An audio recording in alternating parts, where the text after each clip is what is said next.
place de la République à Paris.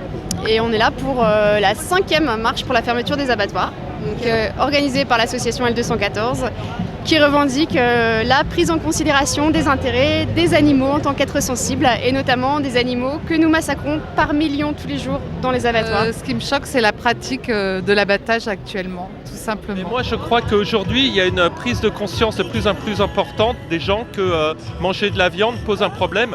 Ça pose un problème pour la condition animale, parce que l'animal est un être sensible, l'article L214. Et je fais allusion au très bon travail qu'a fait l'association du même nom pour nous montrer l'enfer des abattoirs, où l'animal est considéré pire qu'une chose. J'en ai marre de voir ces êtres souffrir et de se rendre compte que nous, on est sensibles, eux le sont aussi, et il faut absolument que tout ça cesse. Vous avez vu les dernières images des abattoirs qui ont été publiées, ça fait réagir fortement les gens. Certains d'entre vous nous ont rejoints suite à ces images. Les gens commencent à voir ce qui se passe réellement derrière les murs des abattoirs, derrière les murs de ces endroits ignobles. Et que j'entends trop souvent, c'est rien, c'est que des animaux. Parce que c'est vraiment hors de question de baisser les bras. Et j'ai ce qu'il faut pour faire sauter ta prison cérébrale. Parce que j'ai la chance de pouvoir utiliser l'impact des mots. Et que j'entends trop souvent, c'est rien, c'est que des animaux. Nos œils iront bouger, obligés, on rentre dans le tas. Laisse-nous être la voix de ceux qui n'en ont pas. Je parle de massacre, du plus gros zoocide de l'histoire, auquel on participe de vive voix. Pas une passade en façade, wait paraîtront bêtes. Les animaux n'ont pas la parole, mais les chiffres te parleront de tête. Je vais te les dire sur la piste, plus de 100 milliards d'êtres sensibles tués par an pour notre simple plaisir gustatif. Merci. Je suis venue pour dire tout simplement qu'il ne faut pas les manger et qu'il faut ne maltraiter aucun animal, parce qu'en plus, ou pas, sont adorables et il faut vivre avec. Tu vois là-dedans, toi? Les poulets. Des poulets? Ouais. Qu'est-ce qui leur arrive aux poulets? Là, ils se font... Je crois on les noie. Ah bon? Ouais, ils passent... Et pourquoi on les noie alors? Je pense pour les tuer. Y a comme un goût de meurtre dans nos assiettes. On s'en donne à cœur, joie à niquer la planète, celle qui nous allaite. On bouffe le bras de notre donateur. Arrête, je veux bien dire qu'ils nous la mettent, mais en tant que consommateurs, c'est bien nous qui tenons les manettes. Et puis aussi, les gens prennent conscience qu'au-delà de ça, manger de la viande, c'est pas bon pour le climat. C'est le principal producteur de gaz à effet de serre, c'est l'élevage industriel en particulier, et qu'en plus ça pollue les nappes phréatiques, les lisiers, etc.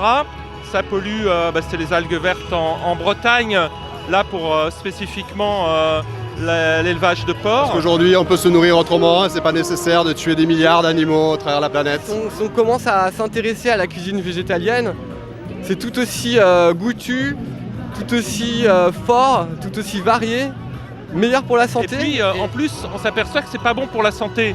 Donc, je veux dire, les gens commencent à arrêter de manger de la viande pour toutes ces raisons, et c'est très bien. Nous sommes végétariens, tous les deux, depuis 4 ans et demi. Et on se sent de mieux en mieux depuis que nous ne mangeons ni viande ni poisson. Et toi, ça te procure quoi d'être végétarien? Moi, j'adorais la charcuterie, j'adorais la viande. Et quand j'ai compris enfin quelque chose de fondamental, que en fait, les animaux, c'était des êtres vivants et des êtres qui voulaient, qui souffraient comme moi. Et donc, il s'est passé quelque chose dans ma tête. Et maintenant, je ne peux plus revenir en arrière. Moi, c'est quand j'ai vu les images atroces que l'on peut voir sur Internet, ce qui se passe dans les abattoirs. Et donc, j'ai décidé de ne plus manger de viande, ni de poisson. Je pense que si le consommateur prend conscience, ce sera plus compliqué pour ces enfoirés. Hein. Je suis désolé d'utiliser J'ai la conscience tranquille. Physiquement, je me sens très bien parce qu'on a une hygiène alimentaire qui est vraiment très bonne.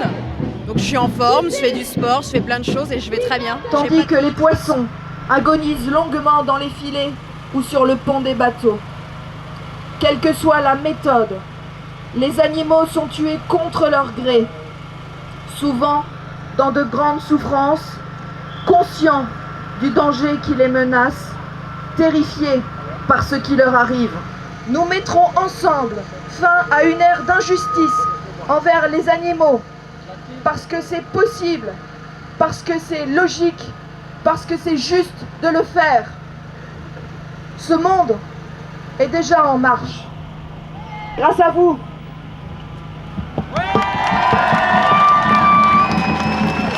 Pour les chevaux, faire l'amour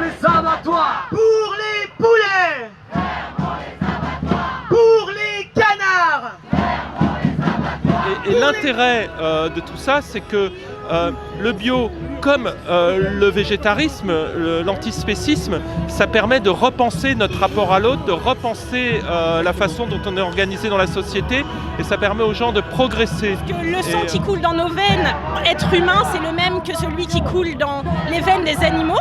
Et si on ne s'oppose pas à ce sang versé, ce sang d'innocent, rien ne changera. Liberté pour tous les animaux, abolition